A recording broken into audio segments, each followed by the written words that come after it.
Senin pagi, 9 Rabiul Awal, di tahun Gajah, bertepatan dengan tanggal 20 April 571 Masehi, sebuah hari yang tak pernah dilupakan sejarah. Hari kelahiran Sang Nabi Mulia, Muhammad Sallallahu Alaihi Wasallam. Beliau lahir. Sang ibu melihat cahaya saat bayinya lahir.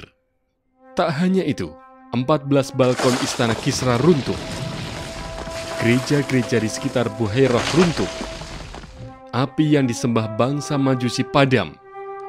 Betapa dahsyatnya kelahiran Sang Nabi Mulia. Abdul Muthalib, kakek sang bayi itu, memilihkan nama Muhammad, sebuah nama asing di tengah bangsa Arab pada masa itu. Seperti tradisinya masyarakat Arab, beliau dikhitan pada hari ke-7, dan ibu susu pertama beliau adalah Suwaibah, hamba sahayanya Abu Lahab, yang sebelumnya juga menyusui Hamzah bin Abdul Muthalib. Ibu susu beliau berikutnya adalah Halimah As-Sa'diyah. Sebelumnya, Halimah juga pernah menjadi ibu susu untuk Hamzah bin Abdul Muthalib. Nabi Muhammad kecil menjadi berkah bagi keluarga Halimah. Air susunya melimpah. Tidak hanya Nabi yang menyusu pada beliau sampai kenyang, tetapi juga putranya. Binatang ternak mereka pun berlimpah pula air susunya.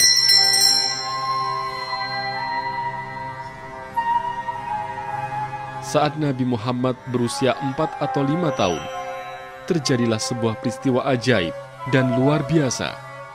Malaikat Jibril datang saat ia sedang bermain bersama teman-temannya.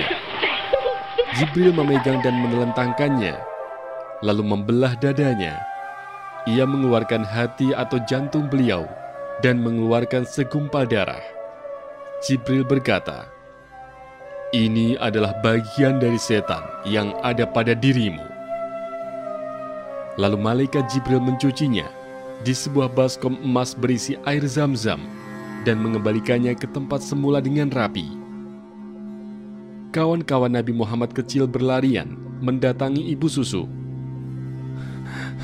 "Ibu, ibu, Muhammad telah dibunuh, Bu, ibu." Tetapi saat mereka kembali, Nabi Muhammad kecil masih hidup. Wajahnya semakin berseri-seri. Calon nabi itu pun dipulangkan ke keluarganya, berkumpul kembali dengan ibunda tercinta.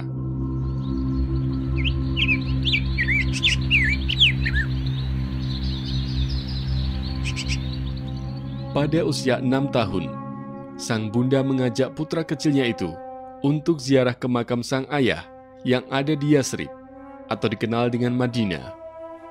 Malang tak dapat dihindar, sang ibu wafat dalam perjalanan. Ia dimakamkan di Abwa. Jadilah Nabi seorang yatim piatu pada usia 6 tahun.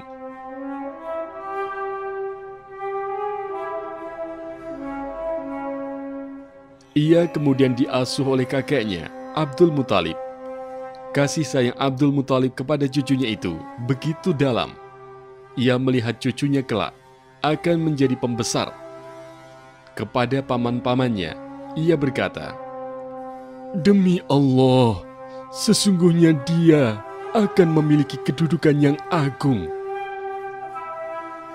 Tapi hangatnya buayan kakek tak lama dirasakan oleh Nabi Muhammad. Kesedihan Nabi berulang kembali saat kakeknya berpulang saat Nabi berusia 8 tahun. Setelah itu, Nabi diasuh oleh pamannya, Abu Thalib. Abu Thalib mengasuh Nabi sebagaimana ia mengasuh anak-anaknya sendiri. Bahkan seringkali Abu Thalib mendahulukan kepentingan keponakannya itu dibandingkan anak-anaknya sendiri. Kasih sayang Abu Thalib mengalir begitu besar kepada Nabi yang mulia. Suatu waktu, penduduk Makkah mengalami paceklik yang panjang. Kaum Quraisy mendatangi Abu Thalib sebagai pembesar bangsa Quraisy dan meminta bantuannya untuk berdoa. "Wahai Abu Thalib, kita sedang didera musim paceklik tiada henti. mintalah kepada Allah agar Ia menurunkan hujan untuk kita." Abu Thalib pun menggandeng Nabi yang kata orang-orang wajahnya seolah bercahaya. Keajaiban pun terjadi. Langit yang tadinya bersih, tiba-tiba saja penuh awan mengandung hujan. Tak lama, air turun deras tiada henti dari langit, menghidupkan kembali lembah dan ladang yang kekeringan.